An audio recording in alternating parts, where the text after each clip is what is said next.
নমস্কার, তোমাদের সকলকে আগন্তুক ইউটিউব চ্যানেলে স্বাগত জানিয়ে শুরু করছি আজকের ভিডিও।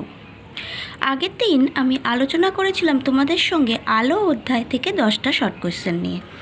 আজকে আবারও চলে এসেছি খুব গুরুত্বপূর্ণ একটা অধ্যায় আলো থেকে কিছু শর্ট কোশ্চেন।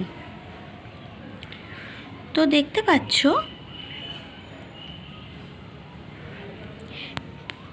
এখানে প্রথম যে প্রশ্নটা বলেছে সেটা হলো, যে ক্ষেত্রে আলোর বিক্ষিপ্ত প্রতিফলন ঘটে না সেটি হলো কি? উত্তর হবে আয়না। এখানে অনেকগুলো অপশান দেওয়া আছে, আমি তোমাদের সঙ্গে উত্তরটা শুধুমাত্র শেয়ার করছি। তারপরের প্রশ্ন, সমতল আয়নার সঙ্গে লম্বভাবে কোনো আলোকরশ্মি আপতিত হলে প্রতিফলন কোণের মান কত হবে? উত্তর হবে 0 ডিগ্রি। নেক্সট কোশ্চেন, প্রতিফলিত আলোকরশ্মি প্রতিফলকের সঙ্গে 10 ডিগ্রি কোণ উৎপন্ন করলে আপাতন কোণ কত হবে? উত্তর 80 ডিগ্রি। নেক্সট, সমতল আয়নার সঙ্গে 60 ডিগ্রি কোণে এই আয়নার উপর আলোকরশ্মি আপতিত হলে প্রতিফলন কোণ কত হবে? উত্তর 30 ডিগ্রি।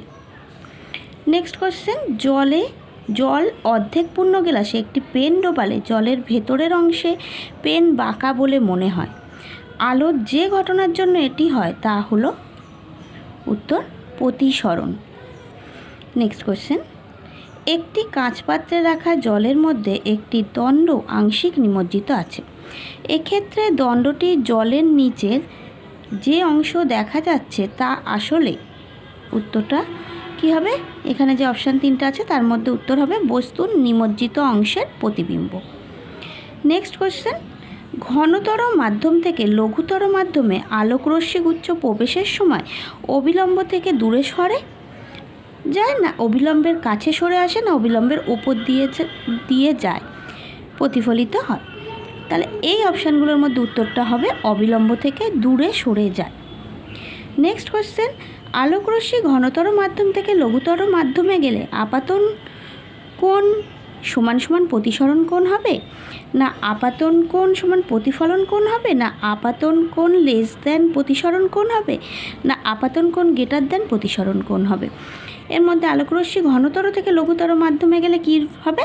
না আপাতন কোণ ছোট হবে আর প্রতিসরণ কোণ বড় হবে, অর্থাৎ আপাতন কোণ লেস দেন প্রতিসরণ কোণ।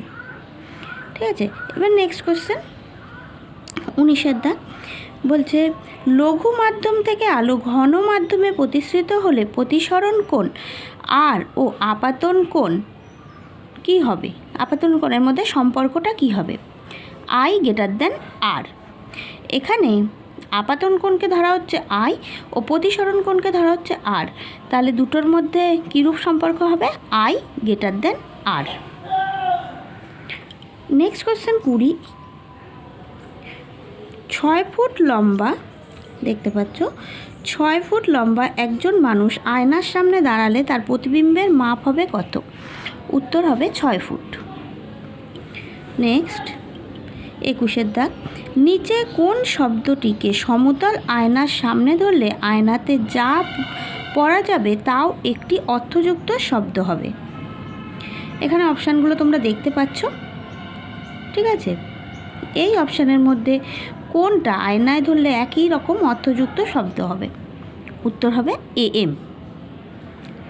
নেক্সট, সমতল আয়নায় প্রতিফলনের ফলে যে অক্ষরটির পাশীয় পরিবর্তন হবে না সেটা কি? RSOC, এর মধ্যে কোনটা? ও। উত্তর হবে ও। পেরিস্কোপের সাহায্যে বস্তুকে কেমন দেখায়? পেরিস্কোপের সাহায্যে বস্তুকে একই সাইজের দেখায়। উত্তর হবে একই সাইজের দেখায়। নেক্সট কোশ্চেন, আকাশের রংধনু আসলে সূর্যের সাদা আলোর কি? উত্তর হবে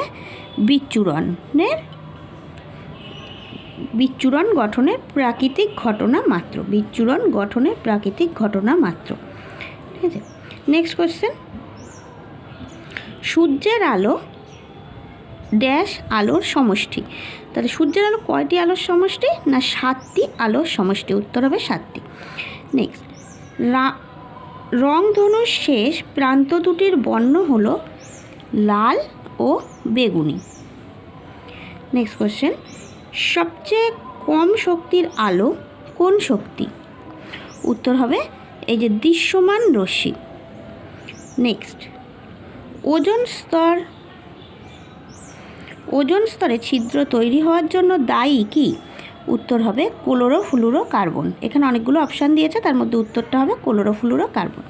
নেক্সট, পৃথিবীর নিরক্ষীয় অঞ্চলে বসবাসকারী মানুষের চামড়ায় মেলানিন থাকে বেশি। উত্তর হবে বেশি। নিরক্ষীয় অঞ্চলে বসবাসকারী মানুষের চামড়ায় মেলানিন থাকে বেশি।